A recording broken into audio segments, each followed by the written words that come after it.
Okay, so I thought I'd make a little video on how I make these little free motion stitched scrappy bits and pieces. So these are just some that I've made before. So this one is actually made with little scraps of fabric just over, oh, I didn't even use a base, doesn't look like, and then machine stitched over. So there's I used a soluble stabilizer, so that's one. This one was a little more structured.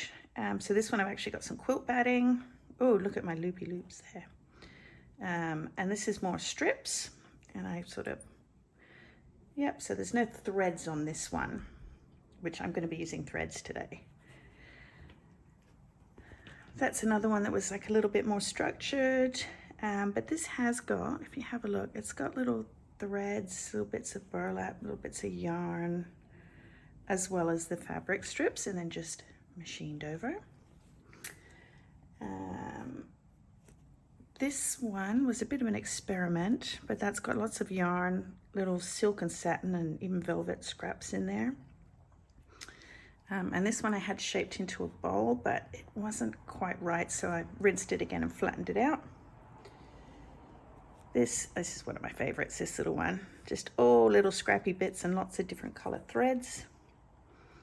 This one was a lot of fun. And then this one was like just all those sort of pale colors, but I put it on a navy blue background, and you do get like a little bit of the navy coming through. And this one, yeah, I had some fancy yarn, some sari silk ribbon, little bits of fabric, all sorts of things. So that is basically what we're going to make today.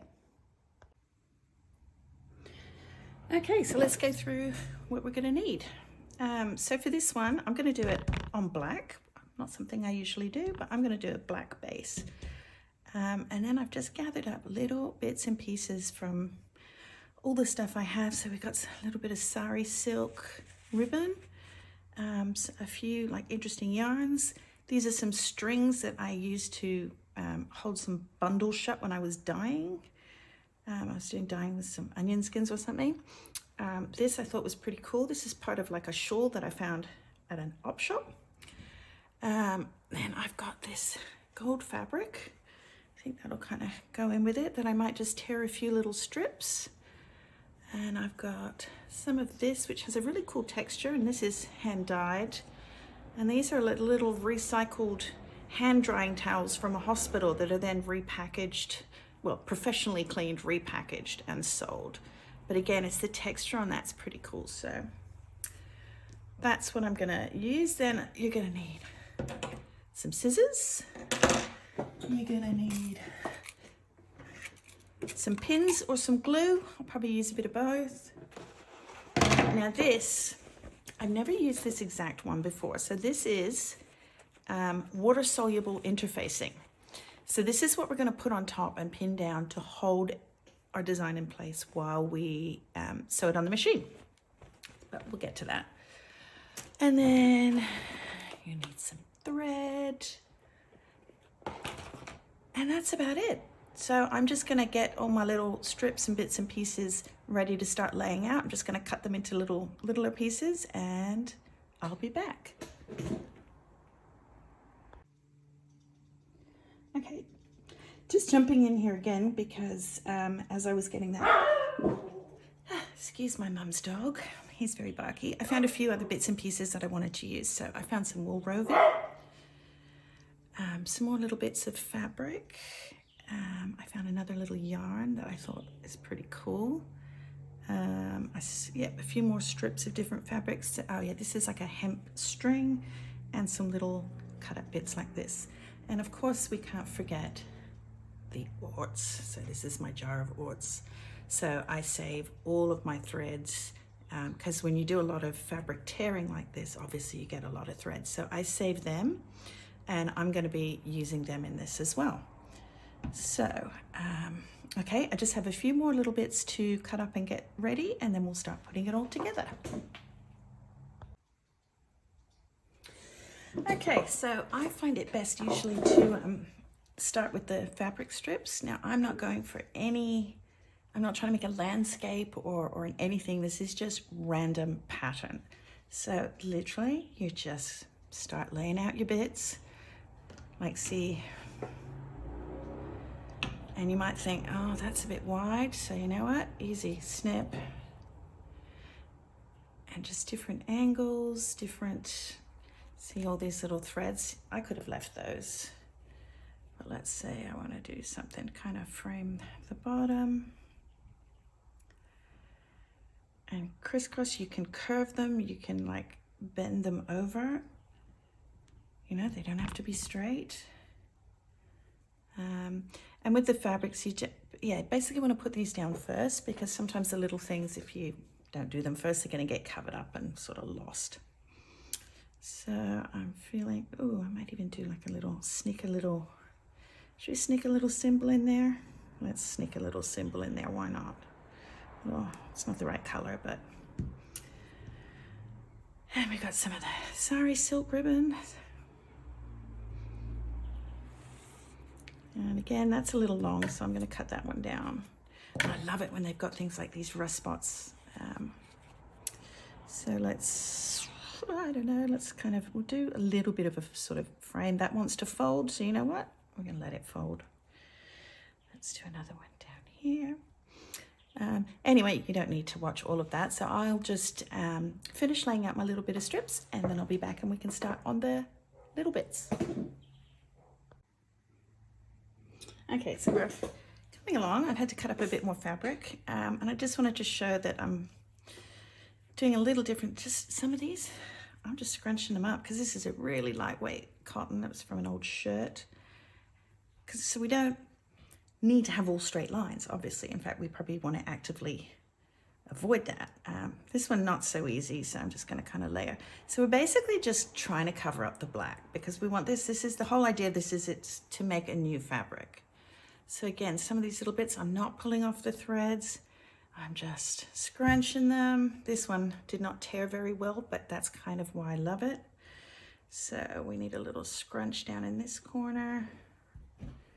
And we got some more gold. Now we have got loads of yarn and thread to go over the top, so I'm not worrying that there are loads of gaps right now because those will definitely be covered up. Let's put like a little, I know I've got one of those near there. Let's see, where else do we need a bit of the paler color? Let's put that up there. Some more of these. These don't really like to scrunch, so I'm just gonna lay them out. Another little scrunch, kind of fill in that. Another little scrunch, that needs something there. Okay, I'm just gonna keep going with a little bit of this. I'll be back. Okay, so we're getting pretty good coverage here. So now I'm gonna start adding on the little bits. So we're talking the strings, the wool roving. So many ways you can do this. You can literally just spread it out so you've got like a thin little gauzy layer.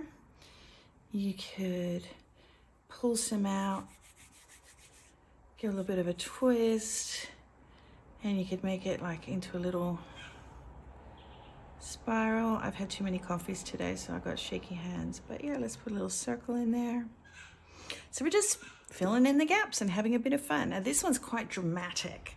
So what I'm thinking, this is a really loosely spun and plied yarn, so I'm actually gonna split that up. And I might even split it up again. And again, let's just put a little curl there. And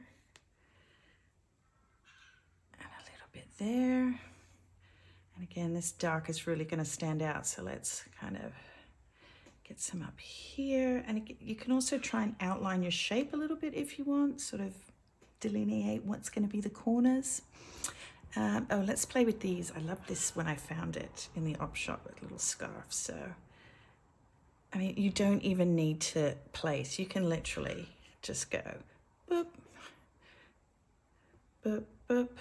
Now, I did cut some little pieces of this. I don't know. Well, no, I think that's a bit big. I might cut that down a little bit. And there's threads falling everywhere, and that's okay. So let's put a little bit there, let's put a little bit there. Cut these ones down too. A little one over there. And you can see we're just building up layers. One there, one there. Let's just start putting some very basic little, and you know, it's fun just to let them land as they land. This one's still got a knot in it from when I was tying a bundle of fabric. I don't care. It's character building.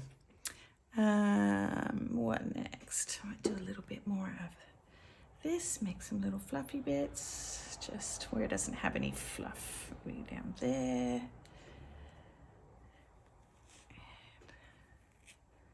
And a little bit there.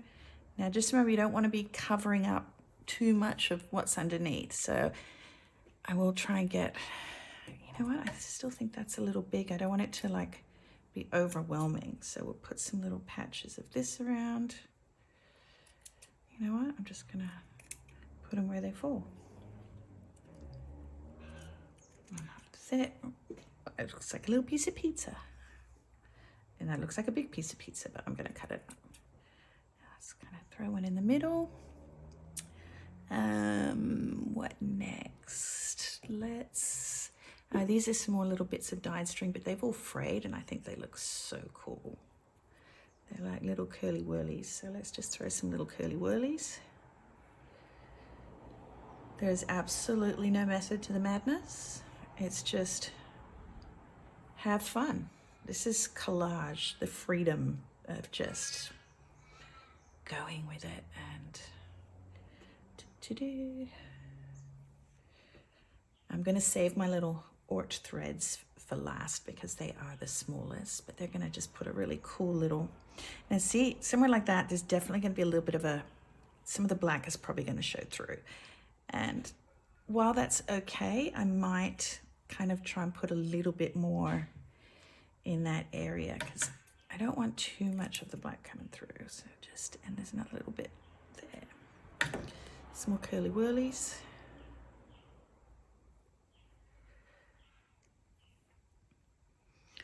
Oh, I'm giving these special treatments. Okay, this is like a, you know, novelty yarn, and I've had this. I think I got this from an op shop, but it works. I've used it in most of those other projects that I showed you at the beginning, so I'm definitely going to be putting a few of these because they look so cool, because the little fluffy bits go everywhere when you stitch into it. So I think we need a bit in the middle. Where else is looking a bit bare? Down there maybe. Put some up here. Yes, this is definitely one of my favorite yarns to use. And I do have it in other colors. I've got it in like a beautiful dark rusty brown, and I've got it in like a forest green.